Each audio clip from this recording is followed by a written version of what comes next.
കത്തിക്കാളുന്ന വെയിലിലും മനസ്സിന് കുളിരേകി കുരുന്നുകളുടെ സൂര്യകാന്തിപ്പാടം.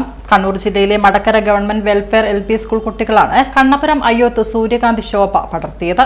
40 സെന്റിലാണ് PTA സഹകരണത്തോടെ സൂര്യകാന്തി പാടം ഒരുക്കിയത്. പൂക്കളുടെ മനോഹാരിത ആസ്വദിക്കാൻ കണ്ണൂർ ജില്ലയുടെ വിവിധ ഭാഗങ്ങളിൽ നിന്ന് നിരവധി പേർ എത്തുന്നുണ്ട്.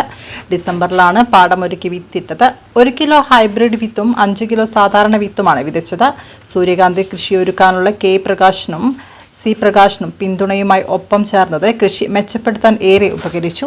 പ്രധാനാധ്യാപകർ CV സുരേഷ് ബാബുവും PTA പ്രസിഡന്റ് PK സന്തോഷും PTA അംഗങ്ങളും വിദ്യാർത്ഥികൾക്കൊപ്പം ചേർന്നാണ് 100 മേനി വിളവൊരുക്കിയത്. 1 മാസത്തോളം മനോഹര കാഴ്ച ആസ്വദിക്കാനാകും. കണ്ണൂർ പഞ്ചായത്തിലെ കാർഷിക ഗ്രാമമാണ് അയ്യോത്ത്. കണ്ണൂരത്തിന്റെ നെല്ലറ എന്നാണ് അയ്യോത്ത് അറിയപ്പെടുന്നത്. ദേശാടന പക്ഷികളുടെ ആവാസ കേന്ദ്രമാണ് അയ്യോത്ത്. സന്തോഷം തോന്നുന്നുണ്ട്. പിന്നെ ഞങ്ങൾ ഈ മടക്കര സ്കൂളിലത്തെ കുട്ടികൾ, നാട്ടുകാരും PTAയും കൂടി ചേർന്ന് നിർമ്മിച്ചതാണ് സൂര്യകാന്തിപ്പാടം.